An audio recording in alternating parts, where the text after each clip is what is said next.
बीते दिनों लखनऊ में केंद्रीय मंत्री कौशल किशोर के आवास पर हुए गोलीकांड का मामला अब आगरा में भी तूल पकड़ता जा रहा है। अखिल भारतीय कायस्थ महासभा आगरा के बैनर तले आए पदाधिकारियों ने पत्रकार वार्ता कर घटनाक्रम को निंदा करते हुए अपना आक्रोश व्यक्त कर न्याय की मांग उठाई। साथ ही पत्रकारों से रूबरू होते हुए पदाधिकारियों ने मृत विनय श्रीवास्तव के परिजनों की मुआवजा देने की मांग की। केंद्रीय मंत्री कौशल किशोर के आवास पर विनय श्रीवास्तव की गोली मारकर की गई हत्या का मामला अब एक नया मोड़ ले रहा है। समाज के युवक विनय श्रीवास्तव की हुई इस निर्मम हत्या का विरोध लखनऊ से लेकर ताजनगरी आगरा में भी देखने को मिल रहा है। इस हत्याकांड से हताहत हुए समाज के लोगों ने इस घटनाक्रम को लेकर आक्रोश व्यक्त करना शुरू कर दिया है। इसी श्रृंखला में रविवार को अखिल भारतीय कायस्थ महासभा आगरा के बैनर तले एकजुट हुए महासभा पदाधिकारियों ने पत्रकार वार्ता कर इस घटनाक्रम की जमकर निंदा की। सिकंदरा स्थित गुरुद्वारा गुरु के ताल के समीप बुलेट अड्डा पर आयोजित हुई पत्रकार वार्ता के दौरान महासभा के जिला अध्यक्ष रमेश श्रीवास्तव और महानगर अध्यक्ष सुमित सक्सेना ने स्पष्ट रूप से इस घटना में प्रयोग हुई पिस्टल के मालिक केंद्रीय मंत्री कौशल श्रीवास्तव के बेटे को न्यायिक हिरासत में लेकर जाँच करने की मांग की।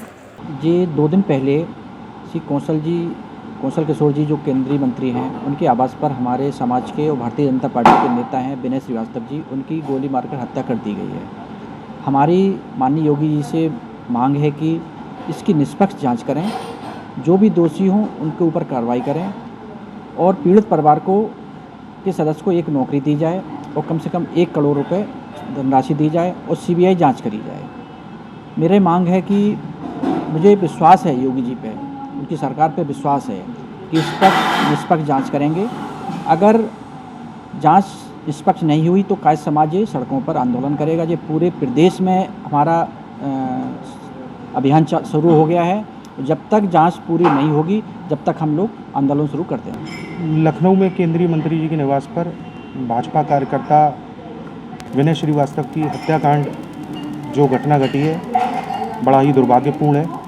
भाजपा के एक सक्रिय कार्यकर्ता की हत्या भाजपा के मंत्री जी के यहाँ हो जाती है, इससे दुर्भाग्यपूर्ण कुछ नहीं हो सकता। ये कायस्थ समाज के लिए अभूतपूर्ण क्षति है और पूरा समाज में रोष है। पूरा समाज विनय श्रीवास्तव जी के परिवार के साथ खड़ा हुआ है।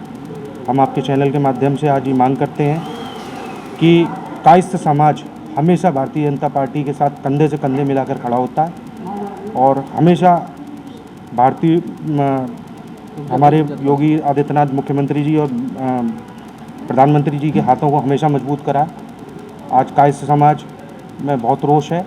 इस मौके पर इस घटनाक्रम की निंदा और मृतक को न्याय दिलाने के लिए महासभा के पदाधिकारियों ने साफ कहा कि मृत विनय श्रीवास्तव के हत्यारों को जब तक जेल के पीछे नहीं पहुंचाएंगे तब तक पदाधिकारी खामोश नहीं बैठेंगे। इसी क्रम में सुमित सक्सेना ने अपना आक्रोश व्यक्त करते हुए मांग उठाई है कि इस पूरे घटनाक्रम की CBI जाँच होनी चाहिए। साथ ही मृतक के परिवारजनों में किसी एक को सरकारी नौकरी दी जाए। साथ ही 1 करोड़ की धनराशि मुआवजे के तौर पर केंद्र और प्रदेश सरकार की ओर से दी जाए।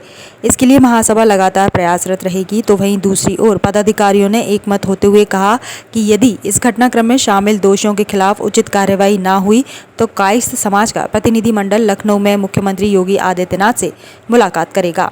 विगत 2 दिन पहले विनय श्रीवास्तव जी की लखनऊ में गोली मारकर हत्या कर दी गई। इसमें भाजपा के वरिष्ठ मंत्री श्री कौशल किशोर जी के आवास पर ये घटना हुई और जिस पिस्टल से विनय श्रीवास्तव जी की हत्या हुई वो मंत्री जी के बेटे की पिस्टल थी। प्रकरण ये है कि हम इसके अंदर ये मांग करते हैं कि हमारे जो स्वर्गीय विनय श्रीवास्तव जी हैं, उनके परिवारजनों को 1 करोड़ रुपए की आर्थिक सहायता दी जाए और किसी भी सदस्य को सरकारी नौकरी।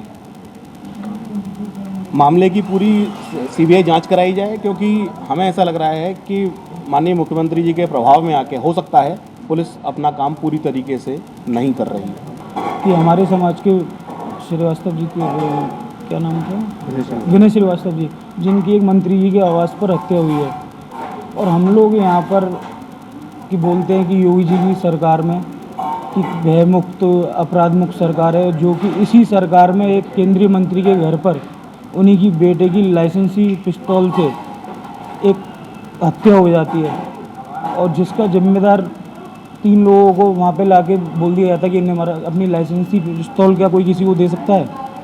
पिस्तौल वहाँ पे बरामद उनकी हुई है लाइसेंसी, और वो उनको बताया जा रहा है कि वो दिल्ली थे। तो इसमें मैं चाहता हूँ कि CBI जांच हो, और जो भी इसमें उक्त प्रकरण में जो असली विषय हैं वो सामने आए। चाहे वो कोई केंद्रीय मंत्री का बेटा हो, चाहे कोई हो, योगी जी की सरकार में जो अपराधी होगा वो जेल जाएगा। अगर इस पर हमारे समाज की सुनवाई नहीं हुई, हमारे समाज के एक युवा को हमने खुआया, पूरा का समाज रोड पे आएगा और जो उचित लगेगा, और हमारा जो प्रतिनिधिमंडल है योगी जी को हम लोग एक अपना। पत्रकारों से वार्ता करते हुए पदाधिकारियों ने बताया कि जिस तरह से हत्या की गई है उससे ये स्पष्ट हो रहा है कि इस घटनाक्रम के पीछे एक षड्यंत्र है। इसमें पुलिस द्वारा की गई कार्यवाही से हम लोग संतुष्ट नहीं हैं, क्योंकि इस घटनाक्रम में प्रयोग हुई पिस्टल मंत्री के बेटे अनमोल की है, लेकिन उसको अभी तक गिरफ्तार नहीं किया गया है और इन सब से लग रहा है कि उसे बचाने के लिए पुलिस काम कर रही है।